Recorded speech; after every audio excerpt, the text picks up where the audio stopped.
ದಾಖಲೆ ಚರ್ಚಾ ಕಾರ್ಯಕ್ರಮಕ್ಕೆ ಮತ್ತೊಮ್ಮೆ ಸ್ವಾಗತ. ಅಂಬಾನಿ ದಾಖಲೆ ಏನೆಲ್ಲ ಮಾಡಿದೆ ಅಂತ ತಿಳ್ಕೊಳ್ಬೇಕಾದ್ರೆ ನಾನೀಗ ಒಂದು ಇನ್ಫಾರ್ಮೇಶನ್ಸ್ ನ ಕೊಡ್ತಾ ಹೋಗ್ತೀನಿ. ಇದು ಮಾಡಿರುವಂತಹ ದಾಖಲೆ ಅಂತಿಂತದಲ್ಲ. ಈಗಾಗಲೇ 2013 ಅಂತಾರಾಷ್ಟ್ರೀಯ ಮಕ್ಕಳ ಚಲನಚಿತ್ರೋತ್ಸವದಲ್ಲಿ 44 ದೇಶ 220 ಚಿತ್ರಗಳಿಗೆ ಪೈಪೋಟಿ ನೀಡಿ ಆಯ್ಕೆದಾರರ ಮನವನ್ನ ಈ ಒಂದು ಅಂಬಾನಿ ತಲುಪಿದೆ. ಹೀಗೆ ಸಾಕಷ್ಟು ದಾಖಲೆಗಳ ಮೇಲೆ ದಾಖಲೆಗಳನ್ನ ಈಗಾಗಲೇ ಈ ಒಂದು ಕಿರುಚಿತ್ರ ಮಾಡ್ತಾನೆ ಸಾಕ್ತಾ ಇರುವಂತದ್ದು. ಕರ್ನಾಟಕದಲ್ಲಿ ಇತಿಹಾಸವನ್ನ ಬರೆದಿರುವಂತಹ ಒಂದು ಕಿರುಚಿತ್ರ ಅಂತಾನೆ ಹೇಳ್ಬೇಕಾಗುತ್ತೆ. ಯಾಕಂದ್ರೆ 4.5 ಲಕ್ಷಕ್ಕೂ ಹೆಚ್ಚು ಜನ ಯೂಟ್ಯೂಬ್ ನಲ್ಲಿ ಇದನ್ನ ನೋಡಿರುವಂತದ್ದು, ಹಿಟ್ ಆಗಿರುವಂತಹ ಒಂದು ಚಿತ್ರ ಅಂತಾನೆ ಹೇಳ್ಬೋದು. 11.5 ಲಕ್ಷ ಜನ ನೋಡಿರುವಂತದ್ದು. ಹಾಗೆ ಅಮೆರಿಕಾದಲ್ಲಿ 4.5 ಲಕ್ಷ ಜನ ಈ ಒಂದು ಕಿರುಚಿತ್ರವನ್ನ ನೋಡಿದ್ದಾರೆ. ಹೀಗೆ ಸಾಕಷ್ಟು ದಾಖಲೆಗಳು ಇದೆ. ಇನ್ನು ಈ ಬಗ್ಗೆ ಮಾತಾಡುವುದು ಕೂಡ ಸಾಕಷ್ಟು ಇರುವಂತದ್ದು. ಅದ್ರ ಜೊತೆಗೆ ನಿರ್ದೇಶಕರು ಈ ಒಂದು ಚಿತ್ರ ಕಥೆಯನ್ನ, ಈ ಕಥೆಯ ಏಳಿಯನ್ನ ಯಾವ ರೀತಿ ಕಟ್ಕೊಂಡ್ರು ಅನ್ನೋದನ್ನ ಅವರಿಂದಾನೇ ತಿಳ್ಕೊಳ್ಳೋಣ. ಸರ್, ಕಿರುಚಿತ್ರ ಕೇವಲ 19 ನಿಮಿಷದ ಕಿರುಚಿತ್ರ ಅಂತ ಅಂದ್ರೆ ಅದರಲ್ಲಿ ಕಥೆ, ಅದರ ಜೋಡಣೆ ಅಥವಾ ಅದ್ರ ಸುತ್ತ ಸಾಗುವಂತ ಏನು ಕಥೆಗಳಿರ್ಬೋದು, ಇದು ತುಂಬಾ ಕಷ್ಟ. ಆ ಒಂದು ಬೌಂಡೆಡ್ ಟೈಮ್ ಅಲ್ಲಿ ಎಲ್ಲದನ್ನು ಹೇಳ್ಬೇಕಾಗಿರುತ್ತೆ, ಅಥವಾ ಮನಸ್ಸಲ್ಲಿ ಏನಿದೆ ಅದನ್ನ ಕೇವಲ 19 ನಿಮಿಷದಲ್ಲಿ ಹೇಳ್ಬೇಕಾಗಿರುತ್ತೆ. ಈ ಕಥೆನ ಹೇಗೆ ನೀವು ಕಟ್ಕೊಂಡ್ರಿ ಅಥವಾ ಹೇಗೆ ಅದು ನಿಮ್ ತಲೆಗೆ ಬಂತು ಅಂತ? ಯಾವಾಗ್ಲೂ ಒಂದು ನಾವು ಬಹಳ ಹಿಂದಿಂದ ತಿಳ್ಕೊಂಡಿರುವಂತದ್ದು ಕಸದಿಂದ ರಸ ಅಂತ. ಅದನ್ನ ಹೇಳ್ತಾರಷ್ಟೇ, ತುಂಬಾ ಜನ ಅದನ್ನ ಪಾಲಿಸೋದಿಲ್ಲ. ಆಮೇಲೆ ಅದು ಪಾಲಿಸೋದು ಹೆಂಗೆ ಅನ್ನೋದು ಕೆಲವ್ರಿಗೆ ಅದು ರೀಚ್ ಕೂಡ ಆಗಿರೋದಿಲ್ಲ. ಅಲ್ಲ, ಅದು ಪಾಲಿಸಿದ್ರು ಕೂಡ ಈ ರೀತಿ ಕೇವಲ 19 ನಿಮಿಷದಲ್ಲಿ ಅದನ್ನ ಪೂರ್ಣ ಪ್ರಮಾಣದಲ್ಲಿ ಹೇಳೋದು ಕಷ್ಟ, ಖಂಡಿತವಾಗ್ಲು. ಆಮೇಲೆ ನಾನು ಆ ಕಸದಿಂದ ರಸ ಅಂತ ಒಂದು ಕಾನ್ಸೆಪ್ಟ್ ನ ಇಟ್ಕೊಂಡು, ಕಸದಿಂದ ರಸ ಖಂಡಿತವಾಗ್ಲೂ ಆಗುತ್ತೆ. ಅದಕ್ಕೆ ನಮ್ ಶ್ರಮ ಇರ್ಬೇಕು, ಅದಕ್ಕೆ ನಮ್ದೇ ಆದಂತ ಒಂದಷ್ಟು ಯೋಜನೆಗಳಿರ್ಬೇಕು, ಅವಾಗ ಅದು ನಮ್ಗೆ ರೀಚ್ ಆಗುತ್ತೆ. ಎಕ್ಸಾಂಪಲ್, ಇವಾಗ ನನ್ನ ಪ್ರಾಜೆಕ್ಟ್ ಮಾಡಬಹುದು, ನಾನು ಇದನ್ನ 19 ನಿಮಿಷದಲ್ಲಿ ಒಂದು ಕಿರುಚಿತ್ರ ಮಾಡಬಹುದು ಅಂತ ನಾನು ಯೋಜನೆ ಹಾಕೊಂಡಿದ್ದಕ್ಕೆ ಅದು ಸಾಧ್ಯ ಆಗಿತ್ತು. ಇಲ್ಲ ಅಂದಿದ್ರೆ ಸಾಧ್ಯ ಆಗ್ತಾ ಇರ್ಲಿಲ್ಲ ನಮ್ಗೆ. ಈ ಕಸದಿಂದ ರಸ ಅನ್ನೋ ಒಂದು ಕಾನ್ಸೆಪ್ಟ್ ಇಟ್ಕೊಂಡು ಹೋಗ್ತಾ ಇರ್ಬೇಕಾದ್ರೆ ಹೆಂಗೆ ನನ್ಗೆ ಏನ್ ಕಸ, ಆಕ್ಚುಲಿ ಯಾವ ಕಸದಿಂದ ರಸ ಮಾಡ್ಬೇಕು ನಾನು ಅಂತ ಹೇಳಿದಾಗ್ಲೇನೆ ನಾನು ಮೊದಲನೇ ಥಾಟ್ ಬಂದಿದ್ದು, ಎಲ್ಲಾರು ತುಂಬಾ ಜನ ಒಂದು ಮಿಡಲ್ ಕ್ಲಾಸ್ ಫ್ಯಾಮಿಲಿಯಲ್ಲಿ ಏನಾಗತ್ತೆ, ತಂದೆ ಕುಡಿತದಲ್ಲಿ ದಾಸ ಆಗಿರ್ತಾರೆ. ಯಾರು ತಂದೆ ಕುಡಿದಲ್ಲಿ ದಾಸ ಆಗಿರಲ್ವೋ ಅವ್ರು ಮಿಡಲ್ ಕ್ಲಾಸ್ ಅಥವಾ ಲೋ ಕ್ಲಾಸ್ ಫ್ಯಾಮಿಲಿ ಆಗಿರಲ್ಲ, ಅವ್ರು ಚೆನ್ನಾಗಿ ಬದುಕ್ತಾ ಇರ್ತಾರೆ. ಸೊ ನಾನು ಆ ಒಂದು ಕಾನ್ಸೆಪ್ಟ್ ನ ತಗೊಂಡು, ಇವಾಗ ನಾವು ಕೂಡ ತುಂಬಾ ಚೈಲ್ಡ್ಹುಡ್ ಅಲ್ಲಿ ಅದನ್ನೆಲ್ಲ ಮಾಡಿದೀವಿ.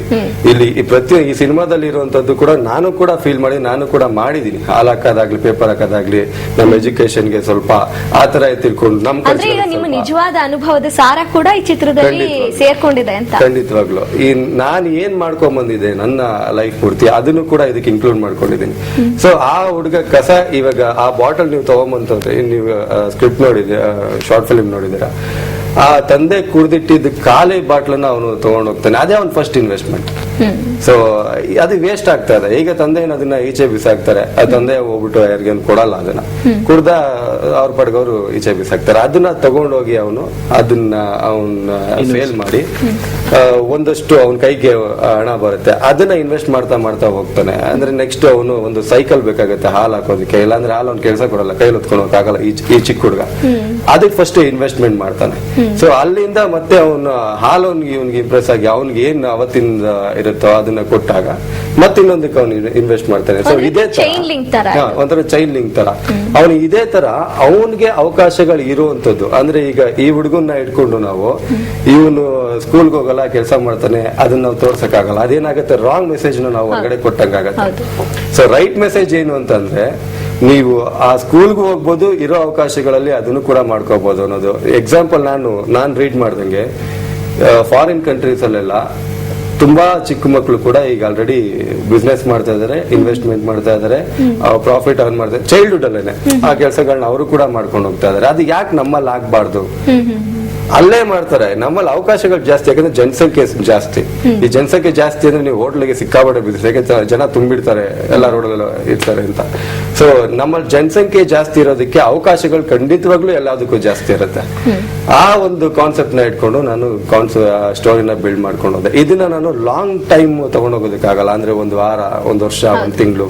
ಈ ಶಾರ್ಟ್ ಫಿಲ್ಮ್ ನೋಡೋದಕ್ಕೆ ನನ್ನ ಫ್ರೆಂಡ್ಸ್ ಎಲ್ಲ ಕೆಲವರು ಹೇಳಿದ್ರು, ನಾನೇನ್ ಅನ್ಕೊಂಡೆ ಎಕ್ಸ್ಪೆಕ್ಟೇಷನ್ ತುಂಬಾ ದೊಡ್ಡ ಅದೇ ರೀತಿ ಬರ್ತಾ ಇರುತ್ತೆ. ಅದೊಂದು ಚೈನ್ ಲಿಂಕ್ ನೋಡ್ತಾ ಇದ್ರೆ ಮುಂದೆ 19 ನಿಮಿಷ ಆಗ್ತಿದಂಗೆ ಅವನೊಬ್ಬ ದೊಡ್ಡ ಸ್ಟಾರೋ ಅಥವಾ ಇನ್ನೊಬ್ಬ ಇನ್ವೆಸ್ಟರೋ ಆಗಿರ್ತಾನೆ ಅಂತ ಅನ್ಸುತ್ತೆ. ಬಟ್ ಅದಾಗೋದಿಲ್ಲ. ಬಟ್ ಏನದು ನಾಟ್ ಅದು ತುಂಬಾ ಈಸಿ ಅಂತೂ ಖಂಡಿತವಾಗ್ಲೂ ಅಲ್ಲ ಆ ತರ ಹೋಗೋದು. ಈ ತರ ಶ್ರಮ ಆಗ್ತಾ ಹೋದಾಗ ಡೇ ಬೈ ಡೇ ನಾವು ಬೆಳ್ಕೊಂಡು ಹೋಗ್ಬೋದು. ಸೊ ಆ ಒಂದು ಇದನ್ನ ಇಟ್ಕೊಂಡು ನಾನು ಅದೇ ಅವ್ರಿಗೆ ಹೇಳಿದೆ, ಇಲ್ಲ ಅದನ್ನ ತೋರ್ಸಿದ್ರೆ ನಾನು ರಾಂಗ್ ಆಗ್ಬಿಡ್ತೀನಿ. ಇದು ನಮ್ಗೆ ನ್ಯಾಚುರಲ್ ಆಗಿ ಕೂತ್ಕೊಳ್ಳಲ್ಲ, ಅನ್ಯಾಚುರಲ್ ಫೀಲ್ ಆಗುತ್ತೆ. ಒಂದ್ ಹಾಡಲ್ಲಿ ದೊಡ್ಡವ್ರು ಮಾಡ್ತಾರಲ್ಲ ಹಂಗೆ ಒಂದು ಶಾರ್ಟ್ ಫಿಲ್ಮ್ ಅಲ್ಲಿ ಮಾಡಿರ್ತಾನೆ. ಸೊ ನಾನು ಅದಕ್ಕೆ ಒಂದು ದಿನದಲ್ಲಿ ಅವ್ನು ಇಷ್ಟೆಲ್ಲ ಕಷ್ಟಪಟ್ಟು ಇಷ್ಟೇ ಮಾತ್ರ ಅವನು ಮಾಡ್ತಾನೆ. ಅವನ ಆಲೋಚನೆಗಳು ಮುಂದೊಂದು ದಿನ ಅವ್ನ ಎಲ್ಲಿಗೆ ತಗೊಂಡೋಗಿ ನಿಲ್ಲಿಸಬಹುದು ಅನ್ನೋದನ್ನ ನಾನು ಆಡಿಯನ್ಸ್ಗೆ ಅದನ್ನ ಬಿಟ್ಟೆ. ಅವರೇ ಅದನ್ನ ಯೋಚನೆ ಮಾಡ್ಕೊಂಡು ಅವರು ಕೂಡ ಅದನ್ನ ಅಳವಡಿಸ್ಕೋಬಹುದು ಅಂತ. ಅಂದ್ರೆ ಹನಿ ಹನಿ ಗೂಡಿದ್ರೆ ಹಳ್ಳ ಅಂತ ಹೇಗೆ ಹೇಳ್ತಾರೋ, ಒಂದು ದಿನದ ಪರಿಶ್ರಮ ಹಾಕ್ತಾ ಹೋದ್ರೆ ಒಂದು ವರ್ಷಕ್ಕೆ ಎಷ್ಟು ಮಟ್ಟಿಗೆ ಮುಂದೆ ಬರಬಹುದು. ಕೇವಲ ಒಂದು ಬಾಟಲ್ ಇಂದ ಒಂದು ದಿನದಲ್ಲೇ ಅಷ್ಟು ಮಟ್ಟಿಗೆ ನಾವು ಇನ್ವೆಸ್ಟ್ಮೆಂಟ್ ಮಾಡಿ ಅದರಿಂದ ಅಷ್ಟು ಉಪಯೋಗ ಪಡಿತಾನೆ ಅಂದ್ರೆ ವರ್ಷದಲ್ಲಿ ಎಷ್ಟು ಮಟ್ಟಿಗೆ ಬೆಳಿಬಹುದು ಅನ್ನೋದನ್ನ ತೋರಿಸಿದ್ರ ಅಂತ. ಅದರಲ್ಲೂ ಈ ಹುಡುಗನ್ ಯಾಕೆ ನಾನು ಈ ಹುಡುಗನ್ ಮಾತ್ರ ಸೆಲೆಕ್ಷನ್ ಮಾಡಿದೆ, ದೊಡ್ಡವನ್ನ ಸೆಲೆಕ್ಷನ್ ಮಾಡಬಹುದಾಗಿತ್ತು. ಅವ್ರಿಗೂ ಅವಕಾಶಗಳಿತ್ತು. ಯಾಕೆ ಇವನ್ನ ಸೆಲೆಕ್ಷನ್ ಮಾಡಿದೆ ಅಂದ್ರೆ ಇದು ಚಿಕ್ಕ ಮಗಳು ಗೊತ್ತಾಗ್ಬೇಕು, ದೊಡ್ಡವರು ಗೊತ್ತಾಗ್ಬೇಕು. ದೊಡ್ಡವ್ರ ಕಡೆಯಿಂದ ರೀಚ್ ಆದ್ರೆ ಅಷ್ಟು ಎಫೆಕ್ಟಿವ್ ಆಗಿರಲ್ಲ. ಒಬ್ಬ ಸಣ್ಣ ಹುಡುಗನಿಂದ ದೊಡ್ಡವ್ರಿಗೆ ರೀಚ್ ಆದ್ರೆ ಇವನೇ ಈ ತರ ಮಾಡ್ತಾನೆ ಅಂದ್ರೆ ನಮ್ ಕೈಲಿ ಆಗಲ್ವಾ ಅನ್ನೋ ಕ್ವಶನ್ ರೈಸ್ ಆಗುತ್ತೆ. ಸೊ ಅದ್ರದ್ದು ಕಮೆಂಟ್ಸ್ ಗಳಿದೆ ನಮ್ ಯೂಟ್ಯೂಬ್ ಅಲ್ಲಿ. ಕಮೆಂಟ್ಸ್ ಗಳು ನಾವು ಪ್ರತಿ ಸರಿ ನಾನು ಸರ್ ಎಲ್ಲ ರೀಡ್ ಮಾಡ್ತಾನೆ ಇದ್ದು, ಆ ತರ ಬೆಸ್ಟ್ ಕಮೆಂಟ್ಸ್ ಗಳೇ ನಮಗ್ ಬಂದಿರೋದು, ಅವರು ಮೋಟಿವೇಶನ್ ಆಗಿರೋದು. ಅಲ್ಲ, ಅಷ್ಟು ಲಕ್ಷ ಜನ ನೋಡಿದ್ದಾರೆ ಅಂದ್ರೆ ಖಂಡಿತ ಕಮೆಂಟ್ಸ್ ಅಂತೂ ತುಂಬಾ ಚೆನ್ನಾಗಿ ಬಂದೇ ಇರುತ್ತೆ. ತಮ್ಮ ಅಭಿಪ್ರಾಯನ ತಿಳಿಸಿದ್ರೆ ಅದ್ರಲ್ಲೂ ಕೂಡ ಯೂಟ್ಯೂಬ್ ಅಂದ್ರೆ ದೇಶದ ಬೇರೆ ದೇಶದ ಜನ ಕೂಡ ನೋಡಿ ಅದಕ್ಕೆ ರೆಸ್ಪಾಂಡ್ ಖಂಡಿತ ಮಾಡಿರ್ತಾರೆ. ಏನೆಲ್ಲ ಕಮೆಂಟ್ಸ್ ಬಂದಿದೆ ಅನ್ನೋದನ್ನ ತಿಳ್ಕೊಳ್ತೀವಿ. ಮನೋಜ್, ನಿಂಗೆ ಆಫರ್ ಬಂದಾಗ ತುಂಬಾ ಖುಷಿ ಆಯ್ತು, ನಾನು ನಾಟಕಗಳಲ್ಲೂ ಕೂಡ ಮಾಡಿದ್ದೆ ಅಂತ ಹೇಳ್ದೆ. ಈ ಪಾತ್ರದ ಬಗ್ಗೆ ನಿಂಗೆ ವಿವರಣೆ ಕೊಟ್ಟಾಗ ನಿನಗೆ ಏನ್ ಅನ್ನಿಸ್ತು? ನನ್ಗೂ ಅದೇ ತರ ಕ್ವಶನ್ ಬಂದಿತ್ತು. ಮುಂದೆ ಹೋಗಿ ದೊಡ್ಡ ಇನ್ವೆಸ್ಟರ್ ಆಗ್ತಾನೆ, ಆದ್ರೆ ಕತೆ ಹೇಳಿರ್ಲಿಲ್ಲ ಕ್ಲಿಯರ್ ಆಗಿ. ಓಕೆ, ಅದ್ರ ಫುಲ್ ಕತೆ ನಿನಗೆ ಹೇಳಿರ್ಲಿಲ್ಲ ಡೈರೆಕ್ಟರ್? ಯಾಕೆ ಅಂತ ಕೇಳಿಲ್ವಾ ನೀನು? ಕೇಳಲಿಲ್ಲ.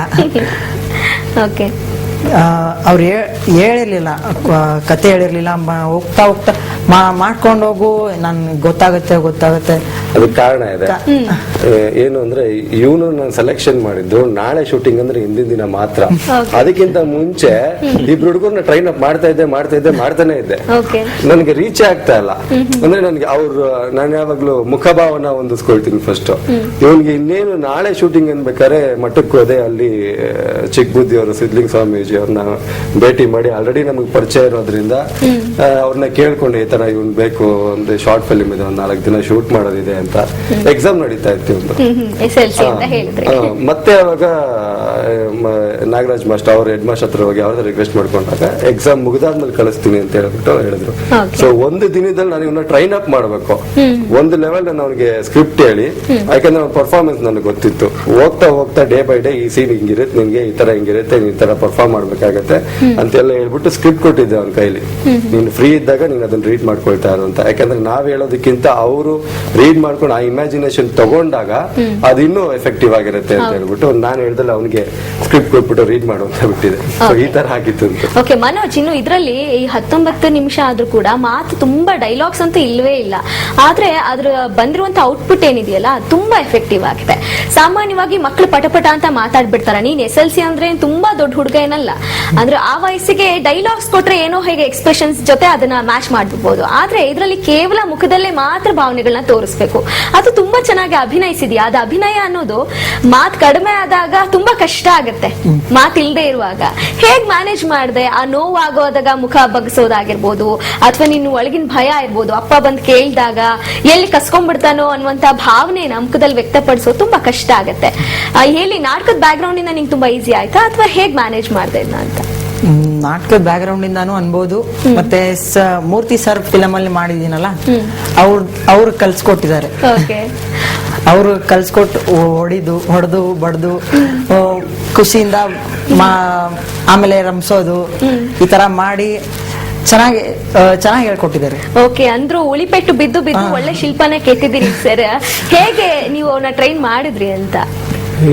ಬಹಳ ಒಳ್ಳೆ ಪ್ರಶ್ನೆ ಇದು. 10,000 ಜನ ಮಕ್ಕಳಲ್ಲಿ ನಾವು ಸಿದ್ಧಗಂಗಾ ಅಂತ ಮಾಡಕ್ ಹೊರಟ್ವಿ. ಹೋದಾಗ ಮಕ್ಳು ಬೇಕಾಗಿತ್ತು, ಅಲ್ಲೇ ಮಕ್ಕಳನ್ನ ತಗೊಳ್ಬೇಕಾಗಿತ್ತು. 10,000 ಜನ ಮಕ್ಕಳಲ್ಲಿ ಇವನ್ ಕಾಣಿಸ್ಕೊಂಡ ನೋಡ್ರಿ. ಇವನು ನಾಟಕಗಳಲ್ಲಿ ಮಾಡ್ತಾ ಇದ್ದ, ಬಸವಣ್ಣನ ಇದರಲ್ಲಿ ನಾಟಕಗಳಲ್ಲಿ ಮಾಡ್ತಾ ಇದ್ದ. ಇವನು ರಾತ್ರಿ 10:30ಗೆ ಒಂದು ಐಸ್ ಕ್ರೀಮ್ ಇಟ್ಕೊಂಡು ಹೋಗ್ತಾ ಇದ್ದಾನೆ. ಒಂದು ಇವ್ನು ತಿಂತಾ ಇದ್ದಾನೆ, ಇನ್ನೊಂದು ಅವ್ನ ಫ್ರೆಂಡ್ಸ್ಗೆ ತಗೊಂಡು ಹೋಗ್ತಾ ಇದ್ದಾನೆ. ಅಲ್ಲೇ ಗೊತ್ತಾಗ್ತಾ ಇದೆ ಇವನೇನು ಜಾಣ ಅಂತ. ಇವನ್ನ ನೋಡಿ ಸಿನಿಮಾ ಆಕ್ಟ್ ಮಾಡ್ತೀನೋ ಅಂದ್ರೆ ಮಾಡ್ತೀನಿ ಅಂತ. ಆಮೇಲೆ ತಕ್ಷಣ ಯಾರು ಮಾಸ್ಟರ್ ನಿನಗೆ ಅಂದ್ರೆ ಈಶಪ್ಪ ಅಂತ ಹೇಳಿದ್ರು. ಅವ್ರ ನಂಬರ್ ಕೊಡೋದ್ರೆ ವಿತಿನ್ 5 minutes ಅಲ್ಲೇ ಅವ್ರ ನಂಬರ್ ಎಲ್ಲ ಕೊಟ್ಟು ಮಾಡಿ ಇದ್ ಮಾಡ್ಬಿಟ್ಟ. ಅವಕಾಶ ಅಲ್ಲೇ ಕ್ರಿಯೇಟ್ ಮಾಡ್ಕೊಂಡ ಅವನು. ಬೆಳಗ್ಗೆನೆ ಒಂದು ಜಾಗದಲ್ಲಿ ನಾನು ವಿನೋದೇ ಹೋಗಿದ್ವಿ. ಅಲ್ಲಿರೋ ಮಕ್ಕಳೆಲ್ಲ ಒಂದು 15 ಜನ ಮಕ್ಕಳು. ಅಷ್ಟೂ ಜನ ಮಕ್ಕಳಿಗೆ ಡೈಲಾಗ್ ಕೊಟ್ಟು ನೋಡಿದಾಗ ಇವನ್ ಬೆಟರ್ ಅನಿಸ್ತು. ಆಮೇಲೆ ಅವ್ರ ನೋವುಗಳಿದೆ ಹಿನ್ನೆಲೆ. ಆ ಮಠಕ್ಕೆ ತಂದಂತ ಮಕ್ಕಳು ಬಿಟ್ಟಿರೋದು ಅಲ್ಲಿ ಎಲ್ಲಾ ಪ್ರತಿಯೊಂದು ಮಕ್ಕಳಿಗೂ ನೋವಿದೆ. ಅವ್ರ ತಂದೆ ತಾಯಿಗಳು ತಂದ್ಬಿಟ್ಟು ಹೋಗ್ಬಿಟ್ಟಿರ್ತಾರೆ. ಆ ನೋವುಗಳಲ್ಲಿರೋ ಮಕ್ಕಳನ್ನೇ ಹುಡುಕಿದ್ವಿ ನಾವು. ಆ ಮಕ್ಕಳು ಇಟ್ಕೊಂಡೆ ಸಿದ್ಧಗಂಗಾ ಮಾಡಿದ್ವಿ. ಅದಾದ್ಮೇಲೆ ಮತ್ತೆ ತಿರ್ಗಾ ಒಂದು ಹಳ್ಳಿ ಮಕ್ಕಳು ಅಂತ ಮಾಡಿದ್ವಿ. ಅದೇ ಮಕ್ಕಳು ಇಟ್ಕೊಂಡೆ ಮಾಡಿದ್ವಿ. ಇಲ್ಲಿ ಮಕ್ಕಳನ್ನ ಇವನು ಹೇಳ್ತಾ ಇದ್ದ, ಹೊಡಿತಾ ಇದ್ರು, ನನ್ನ ಇದ್ ಮಾಡ್ತಾ ಇದ್ರು. ಆ ಶಾರ್ಟ್ ಟೈಮಲ್ಲಿ ಇವನಿಗೆ ಎಷ್ಟೋ ಸಾರಿ ಹೊಡೆದಿದ್ವಿ. ಅಂದ್ರೆ ಅಳ್ಬೇಕು ಅವನು. ಅಳ್ಬೇಕು ಅಂದಾಗ ಹೊಡೆದೇ ಇದೀವಿ. ಹತ್ತಿದಾನವನು ಬಹಳ ಎಕ್ಸಲೆಂಟ್ ಆಕ್ಟ್ ಮಾಡಿದ್ದಾನೆ. ಬೇಜಾರ ಆಯ್ತಾ ಮನೋಜ್ ನಿಂಗೆ? ಆಮೇಲೆ ರಮೇಶ್ ಭಟ್ ಅವರು ಇವನು ಮತ್ತೆ ಇನ್ನೊಂದು 3 ಜನ ಹುಡುಗರಿಗೆ ಕೋಲಲ್ಲಿ ಹೊಡೆದಿದ್ದಾರೆ.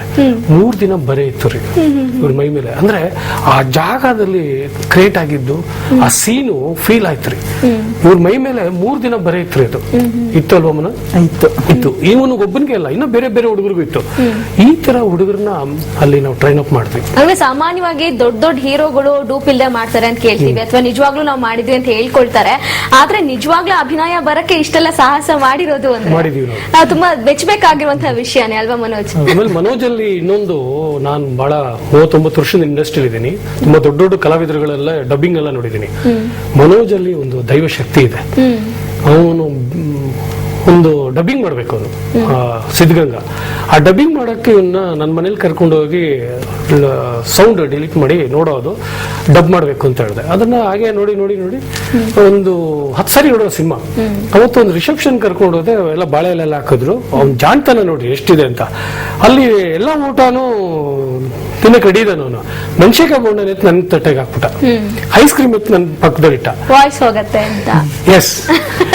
ಅವನು ಹೇಳ್ತಾನೆ ಯಾಕೋ ಅಂತ ಹೇಳಿದ್ರೆ, ನನ್ಗೆ ಬೇಡ ಅಂಕಲ್, ನೀವು ತಗೊಳ್ಳಿ ಅಂದ್ಬಿಟ್ಟು ನನಗೆ ಇಟ್ಬಿಟ್ಟ ಮೆಣಸಿನಕಾಯಿ ಬೋಂಡ ಐಸ್ ಕ್ರೀಮ್. ಅಲ್ಲ, ಖಂಡಿತ ಈ ಫಿಲ್ಮ್ ಅಲ್ಲಿ ಹೇಗೆ ಅವಕಾಶಗಳನ್ನ ಕ್ರಿಯೇಟ್ ಮಾಡ್ಕೋತಾನೋ ಮುಂದೆ ಇಡೀ ಲೈಫ್ ಅಲ್ಲಿ ಕೂಡ ಹಂಗೆ ಅವಕಾಶಗಳನ್ನ ಕ್ರಿಯೇಟ್ ಮಾಡ್ಕೋತಾ ಹೋಗ್ತಾನೆ ಅಂತ ಅನ್ಸುತ್ತೆ. ತುಂಬಾ ಬ್ರೈಟ್ ಫ್ಯೂಚರ್ ಇದೆ ನಿನ್ಗೆ.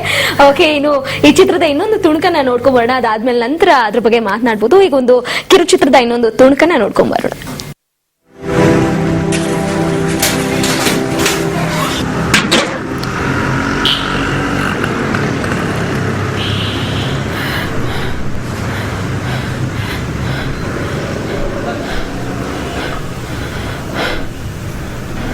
ಅದನ್ನ ತಗೋ.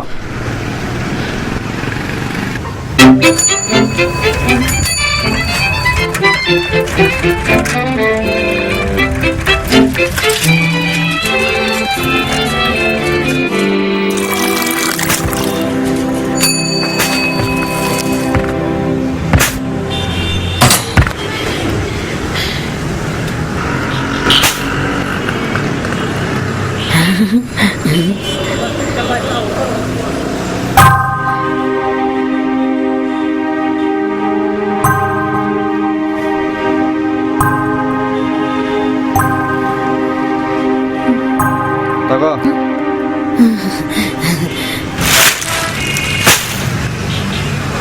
1, 2, 26, 27, 28.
ಓಯ್ ಬಾಯ್ಲಿ.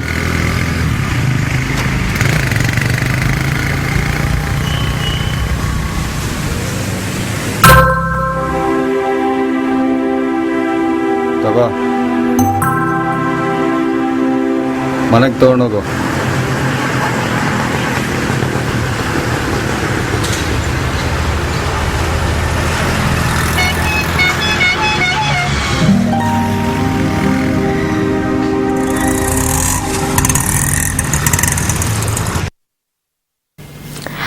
ನೋಡ್ತಾ ಇದ್ರೆ ನೋಡ್ತಾನೆ ಇರಬೇಕು ಅಂತ ಅನ್ಸುತ್ತೆ. ಒಂದು ಕಿರುಚಿತ್ರಕ್ಕೆ ಏನು ಜಾಗತಿಕ ಮಟ್ಟದಲ್ಲಿ ಇರಬೇಕಾಗಿರುವಂತಹ ಎಲ್ಲ ಒಂದು ಕ್ವಾಲಿಟೀಸ್ ಕೂಡ ಇರುವಂತದ್ದು. ಅದರಲ್ಲೂ ಕೂಡ ಕ್ಯಾಮ್ರಾ ವರ್ಕ್ ಇದರಲ್ಲಿ ತುಂಬಾ ಇಂಪಾರ್ಟೆಂಟ್. ಆ ಕ್ಲೋಸ್ ಅಪ್ ಶಾಟ್ಸ್ ಆಗಿರ್ಬೋದು, ಆ ಎಕ್ಸ್ಪ್ರೆಷನ್ಸ್ ನ ಕ್ಯಾಪ್ಚರ್ ಮಾಡಿದ್ದಾಗಿರ್ಬೋದು, ಎಲ್ಲರೂ ಕೂಡ ತುಂಬಾ ಅದ್ಭುತವಾಗಿ ಮೂಡಿ ಬಂದಿದೆ.